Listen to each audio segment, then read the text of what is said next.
حقیقی جو دین ہے اس کو معرفت حاصل ہوتی ہے، اسی لیے قرآن مجید کے ذریعے وہ حاصل ہوتی ہے، تو حق حاصل ہوتا ہے، دلیل حاصل ہوتی ہے، حجت حاصل ہوتی ہے۔ اس لیے قرآن مجید کا ایک نام بصائر بھی ہے، البصائر، یعنی جس کے ذریعے حق کو دیکھا جا سکے۔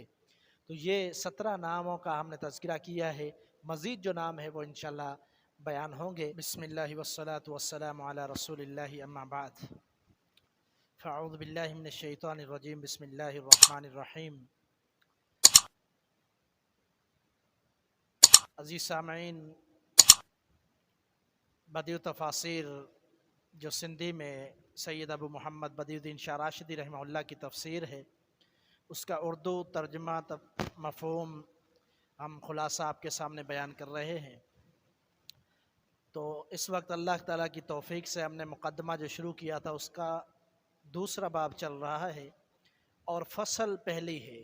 اس باب کے اندر 3 فصلیں ہیں، جس میں پہلی فصل ہے اور اس کے اندر قرآن مجید کے 32 ناموں کا تذکرہ کیا گیا ہے۔ تو چند آپ کے سامنے پہلے ہم بیان کر چکے ہیں، آج 11ویں نام سے ہم آگے اس موضوع کو بڑھاتے ہیں۔ تو 11واں نام شاہ صاحب نے جو ذکر کیا ہے وہ الصراط المستقیم ہے۔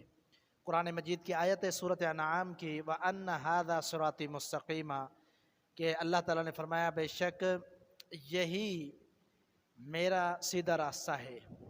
تو عبداللہ بن عباس رضی اللہ تعالیٰ عنہ اس کی تفسیر میں بیان کرتے ہیں کہ یہ جو اللہ تعالیٰ کا فرمان ہے اس سے مراد قرآن ہے، یعنی صراط مستقیم سیدھا راستہ قرآن کے اندر ہے۔ اس کے بعد جو شاہ صاحب نے 12واں نام ذکر کیا ہے وہ الحبل۔ قرآن مجید میں اللہ تعالیٰ نے فرمایا سورۃ آل عمران میں، وَاعْتَصِمُوا بِحَبْلِ اللَّهِ جَمِيعًا، کہ اللہ تعالیٰ کی رسی کو سارے کے سارے مضبوطی سے تھام لو۔ یہ جو حبل ہے اس کا کیا معنی ہے، کیا مطلب ہے؟ شاہ صاحب فرماتے ہیں اس سے مراد مفسر نے جو لیا ہے، مفسرین نے، وہ یہ ہے کہ یہ قرآن ہی ہے، جو اللہ کی رسی ہے وہ قرآن مجید ہے۔ اور اس بابت جو 6واں نام ذکر کیا گیا اس کے اندر ایک حدیث آئی ہے، جس حدیث میں حبل اللہ قرآن مجید سے ہی مراد لیا گیا ہے۔ اسی معنی کو ابو سعید، حذیفہ اور زید بن ارقم رضی اللہ عنہم صحابہ اکرام نے مراد لیا ہے، یعنی حبل سے مراد اللہ تعالیٰ کی کتاب قرآن مجید ہے۔ اس کے علاوہ شاہ صاحب فرماتے ہیں اور ان سے مرفوع روایتیں آتی ہیں، جیسا کہ تفسیر ابن کثیر صفحہ نمبر 388 جلد نمبر 1 کے اندر یہ بات مذکور ہے۔ اور وہ جو روایتیں ہیں اس وَاعْتَصِمُوا بِحَبْلِ اللَّهِ جَمِيعًا، یہ جو آیت ہے شاہ صاحب فرماتے ہیں اس آیت کی تفسیر میں وہ آیتیں بھی وہ جو احادیث ہیں وہ بھی انشاءاللہ بیان کریں گے۔ اور پھر اس نام کا مقصد کیا ہے؟ تو شاہ صاحب فرماتے ہیں حبل کا معنی کیا ہے، مطلب کہ حبل قرآن مجید کا نام کیوں ہے؟ رسی اس سے مراد ہے، اس کا مطلب رسی ہے معنی۔ تو جس رسی کو پکڑنا ہو، ہاتھ سے جس رسی کو پکڑنا ہے، وہ رسی جس قدر مضبوط ہوگی اس قدر خطرہ کم ہوگا۔ اسی طرح قرآن مجید ہے کہ یہ مضبوط دلائل کے ساتھ، حجت کے ساتھ، یعنی جو اس کو پکڑ لے گا وہ پھر گمراہ نہیں ہوگا اور گمراہی سے بچ جائے گا اور ہلاکت سے بچ جائے گا۔ یعنی قرآن مجید کو جو مضبوطی سے پکڑ لے گا یہی مراد ہے اس سے۔ جس طرح رسی مضبوط ہوتی ہے تو بندہ خطرے سے محفوظ ہوتا ہے، اسی طرح اگر قرآن جو ہے بہت زیادہ حجت کے اعتبار سے، دلیل کے اعتبار سے مضبوط دلیل ہے، تو جو اس کے ساتھ چمٹ جائے گا وہ گمراہی سے بچ جائے گا اور ہلاکت سے بھی بچ جائے گا۔ قرآن مجید میں ایک اور مقام پر اللہ تعالیٰ نے فرمایا فَمَنِ اتَّبَعَ هُدَايَ فَلَا يَضِلُّ وَلَا يَشْقَىٰ، سورۃ طٰہٰ کی آیت ہے جس کا مفہوم یہ ہے کہ جس نے میری اتباع کی، میری ہدایت کی، تو پھر وہ گمراہ نہیں ہوگا۔ اور اسی طرح جو 6 نام میں جو حدیث ذکر ہوئی ہے، تو جس نے جو پہلی حدیث جو ذکر ہوئی اس کے اندر یہ بات بھی ہے کہ جس نے قرآن مجید کی اتباع کی اور قرآن مجید کی تابعداری کی وہ اس کے لیے بچاؤ ہے۔ اور یقیناً جو قرآن مجید کو مضبوطی سے تھام لے تو وہ قرآن مجید اس کو بچائے گا، اور بچنے کے لیے مضبوط ایک اس نے رسی کو تھام لیا ہے۔ اس کے بعد جو قرآن مجید کا شاہ صاحب نے نام ذکر کیا ہے 13ویں نمبر پر، وہ الرحمہ ہے۔